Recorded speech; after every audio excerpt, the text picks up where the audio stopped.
Soalan seterusnya kepada saudara Aiman. Apakah amalan kecil tetapi konsisten yang boleh dicadangkan untuk permulaan bulan Ramadan ini? Bismillahirrahmanirrahim. Amalan kecil tapi mampu dibuat secara berterusan sepanjang bulan Ramadan. Amalan kecil ni ada banyak, tapi yang biasa akan saya lakukanlah untuk sepanjang bulan Ramadan ni biasanya adalah saya akan bersedekah. Bersedekah ni tak semestinya dalam jumlah yang sangat besar. Boleh jadi kita bersedekah air berbuka ke. Macam contoh kita di KMKT ni kan biasanya kan akan buka iftar bersama-sama. Jadi di situlah saya akan mengambil peluang untuk mungkin membeli air secara banyak, air secara jumlah yang banyak. Tapi kita bukan nak bincang berapa banyak kita habiskan untuk bersedekah, tapi seikhlas mana kita nak bersedekah tu.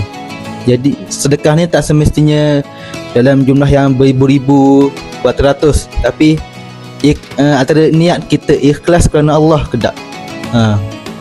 Jadi amalan kecil ni kita boleh buat, tapi pastikan niat dah ikhlas kerana Allah. Sebab kadang-kadang orang yang sedekah ni boleh menjeruskan kita kepada perkara yang lebih mudarat. Sebagai contoh kita takut nak bersedekah kecil-kecil sebab kita takut orang mengata kita miskin lah, sikit ni je lah kan. Sedangkan orang tak kisah pun kita nak sedekah banyak pun, asalkan ada je, orang tak kisah sangat. Cuma kita je yang overthinking disebabkan kita ada ego. Inilah fitrah manusia kan, kita juga ada ego, nak fikir nak jadi yang terbaik, nak tunjuk yang kita ni hebat. Tapi in the end kita semua sama saja. Untuk bersedekah ni pun biasa-biasa pun tak apa. Tapi anda kata kita ni Allah memberikan kita ni rezeki yang sangat lebih, bolehlah kalau kita nak bersedekah lebih sedikit. Macam kita ni ada duit yang lebih banyak ke, tak apalah. Yang selain daripada bersedekah, seperti yang saudara Muiz bagi tahulah, baca Al-Quran 2 muka surat, ataupun paling kurang pun 1 muka surat sehari pun okey juga, asalkan konsisten. Sebab orang selalu, ustaz-ustaz di semua masjid selalu kata, kalau kita tak boleh buat semua, jangan tinggal semua. Jadi kalau kita tak boleh nak baca Al-Quran 5 muka surat ataupun 1 juzuk dalam 1 hari, bacalah 1 hari 1 muka surat, jangan tinggalkan semua terus. Sebab Al-Quran ini adalah nadi kepada kita punya iman. Tak ada Al-Quran, maka kita punya iman ini dah tak ada cahaya. Tidak ada yang nak menerangi kita. Sebab yang mempereratkan hubungan kita dengan Allah adalah Al-Quran. Jadi kalau kita terus tinggalkan Al-Quran, ia macam kita memutuskan hubungan kita dengan Allah. Macam kita niat nak sembahyang fardu apa, tapi kalau Al-Quran kita tak baca, ia macam kita nak study tapi kita tak baca buku test pun. Kita terus kepada jawab soalan. Adakah jawapan kita boleh jawab straight? Tak. Sebab kita tahu apa yang kita study tu. Jadi Al-Quran ni merupakan satu medium untuk kita mendekatkan diri kita kepada Allah. Dan yang terakhir lah, tips amalan kecil yang kita boleh lakukan adalah jangan tinggalkan solat qabliyah dan juga ba'diyah. Itu adalah yang paling penting sekali. Sebab amalan ini walaupun kita tengok sangat remeh, tapi ganjaran dia sangatlah besar. Sebab apa? Solat ba'diyah dan juga qabliyah ini, orang kata bukan sahaja di bulan Ramadan kita kena amalkan, bahkan selepas dan juga sebelum Ramadan.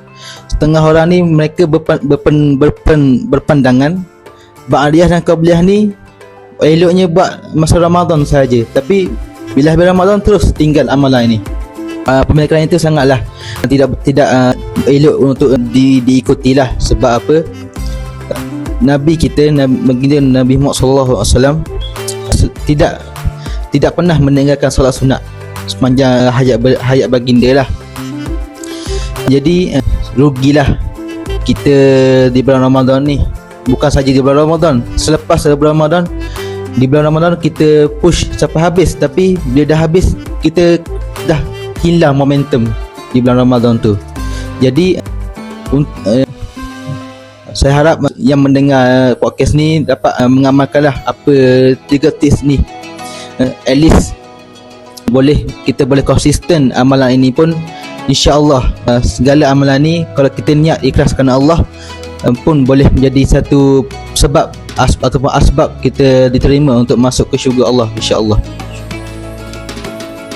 Terima kasih Saudara Aiman kerana perkongsian yang sebentar tadi. Apa yang saya simpulkan, bahawa kita ni janganlah tinggal walaupun sedikit pun amalan-amalan tu, walaupun kecil ataupun amalan besar. Sesungguhnya amalan kecil itu dapat menampung amalan-amalan fardu yang kita cuai ataupun tak sempurna. Jadi dengan masa yang sempit ni, saya nak bagi soalan terakhir untuk Saudara Muiz. Okey, soalan terakhir. Apakah pesan panel kepada mereka yang masuk Ramadan dalam keadaan hati terluka atau lemah emosi? Bismillahirrahmanirrahim. Jadi pesanan saya ialah untuk mereka yang apabila masuk Ramadan mereka merasakan emosinya sangat lemah dan hatinya memang lemah, ialah nasihat saya ialah betulkan niat dan dekatkan diri kepada Allah. Sebab apa? Sebab apabila kita betulkan niat dan hati kita ni semakin dekat dengan Allah, insya-Allah Allah ni memanggil kita semula untuk supaya kita ni bersujud kepadanya. Sebab kalau kita lihat pada bulan Ramadan ni lah kita boleh meluahkan apa yang terpendam dalam hati kita, apa yang kita rasa kurang daripada kita, kerana kita tidak boleh meluahkan kepada manusia sebab manusia ni pun merupakan ciptaannya. Apatah lagi kalau lagi baik kita luahkan kepada pencipta kita, iaitu Allah Ta'ala. Sebab apa? Sebab apabila Allah Ta'ala mendengar rintihan-rintihan kita, insya-Allah Allah Ta'ala akan bantu kita. Sebagai contoh, kita boleh melakukan bangun tahajud qiyamul lail pada 1/3 malam. Sebab apa? Sebab ada kata ulama yang mengatakan doa pada solat tahajud itu ibarat panah yang sangat tepat kepada sasarannya. Jadi apabila kita sentiasa betulkan niat kita ni buat apa saja yang Allah suruh pada bulan Ramadan ni, contohnya solat sunat tarawih, insya-Allah hubungan kita dengan Allah ni sentiasa terjaga dan insya-Allah Allah Ta'ala ni memasukkan kita ke syurganya, iaitu syurga Firdaus yang memang diidam-idamkan oleh semua umat Nabi Muhammad SAW. Jadi akhir sekali, marilah kita sama-sama menyambut bulan Ramadan dengan penuh semangat dan azam yang tinggi untuk kita ni berubah ke arah yang lebih baik. Kerana target kita bukan setakat nak habiskan bulan Ramadan ni 30 hari dan menyambut Syawal, tetapi kita nak keluarkan versi kita yang lebih baru selepas bulan Ramadan dengan versi yang penuh ketakwaan dan keimanan kepada Allah Ta'ala. Kerana bulan Ramadan ni hanya datang sekali setahun sahaja.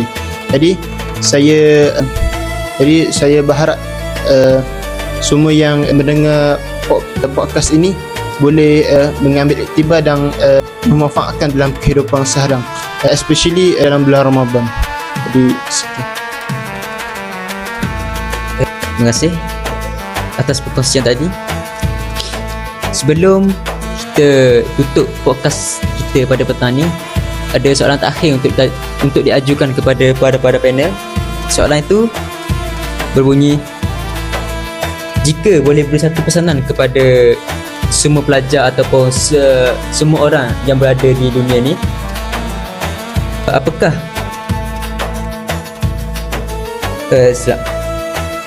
pesanan kepada semua orang yang sedang bersedia menyambut Ramadan? Apakah pesanan para panel untuk semua orang yang sedang menyambut bulan Ramadan?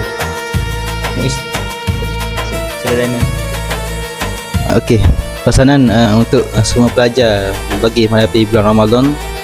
First, kita kena ingat bahawa segala apa yang kita miliki pada hari ini merupakan satu pinjaman daripada Allah yang Maha Esa. Jadi, apabila kita pinjam sesuatu daripada seseorang, kita kena pulangkan balik dengan keadaan yang lebih baik ataupun dengan keadaan yang asal. Macam sebagai contoh, kita pinjam kereta daripada orang. Adakah kita nak pulangkan kereta dalam keadaan minyak kosong? Mesti kita nak pulangkan dalam kereta minyak yang penuh ataupun ada minyak dalam kereta itu. Jadi macam itulah kita. Apabila kita nak memulangkan segala apa yang kita ada kepada Allah SWT, jadi kita pun mestilah memulangkan dengan sempurna apa yang kita ada ni. Masuk dalam sempurna itu dari segi kita punya hati, ibadah, akidah dan juga iman. Sebab kita semua terlahir sebagai seorang Muslim. Dia sebelum kita mempunyai akal, kita semua merupakan seorang Muslim di alam roh. Kalau tetapi fitrah asal manusia selalu manusia ini selalu menidakkan kebenaran dan memperbetulkan kebatilan. Jadi hidayah Allah ni selalu datang kepada kita. Cuma itu terletak pada kita. Adakah kita menerima ataupun menolak hidayah daripada Allah itu? Dan kita tak semestinya hidayah itu datang daripada straight daripada Allah, macam kita mimpi bertemu Nabi. Tak, hidayah ini datang dalam segala bentuk. Kadang-kadang sahabat ajak pergi surau ke, itu pun merupakan satu hidayah. Jadi segala apa yang berlaku dalam hidup kita ini, kita tetapkan semua itu merupakan satu jalan yang Allah nak tuntun kita kepada jalan yang lebih baik, di mana kita anggap semua itu adalah hidayah daripada Allah. Segala apa yang berlaku dalam hidup kita, adapun benda itu baik ataupun buruk, benda itu merupakan kisah silam ataupun kisah yang bahagia, kita anggap itu sebagai satu tarbiyah ataupun hidayah daripada Allah SWT, yang Allah nak tuntun kita kepada jalan-jalan yang betul. Mungkin kita rasa lain sebab kita ini manusia, kita ini tidak faham cara kerja seorang Allah ini. Sebab Allah ni Tuhan, mereka tidak sama dengan manusia. Allah tidak sama dengan manusia. Sebab Allah ni ia berbeza dengan manusia dari segi zat dan juga sifat. Jadi apa yang berlaku kita kena terapkan, iaitu seperti apa yang dalam satu seperti inna sholati wa nusuki wa mahyayati lillahi rabbil alamin. Jadi segala amalanku, hayatku hanya untuk Allah. Jadi saya harap semua boleh amallah amalan ini, iaitu inna sholati wa nusuki wa mahyayati lillahi rabbil alamin. Sebenarnya dalam solat pun kita dah sentiasa baca kan, dalam solat sebelum kita mulakan surah Al-Fatihah. Jadi saya harap penonton-penonton bolehlah mengamalkan ayat-ayat ini, insya-Allah.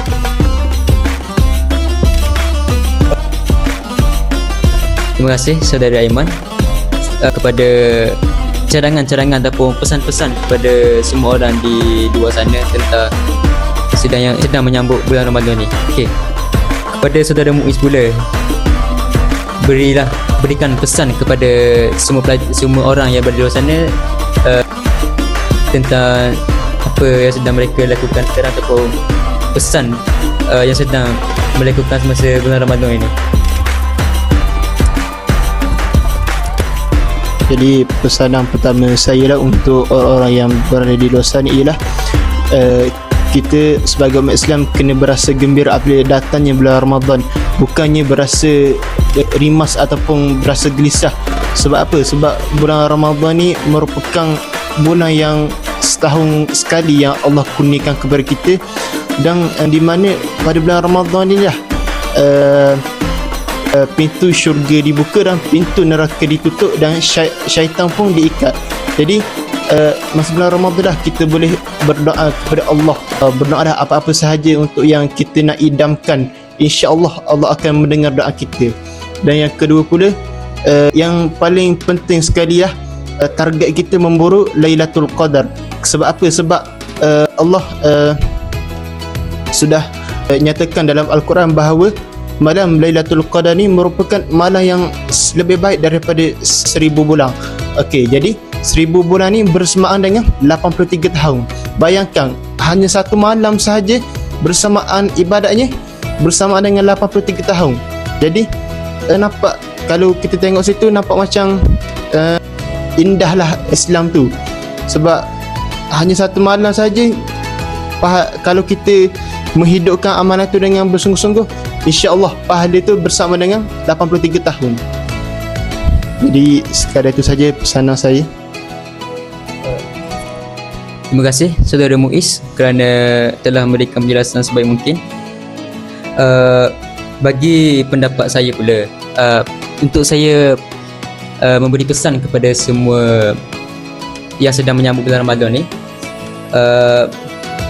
semoga untuk kita ni untuk mengejar-ngejar lah amalan-amalan yang berada di bulan puasa ataupun bulan Ramadan ni, kerana Allah melipat gandakan pahala yang telah diberikan dalam amalan ibadat tersebut. Okey, akhir sekali saya nak mengucapkan terima kasih kepada para panel kerana telah menjayakan podcast kita pada petang ni. Jadi dengan itu saya menutup podcast ini dengan wabillahi taufiq wal hidayah. Wassalamualaikum warahmatullahi wabarakatuh. Sekian, terima kasih.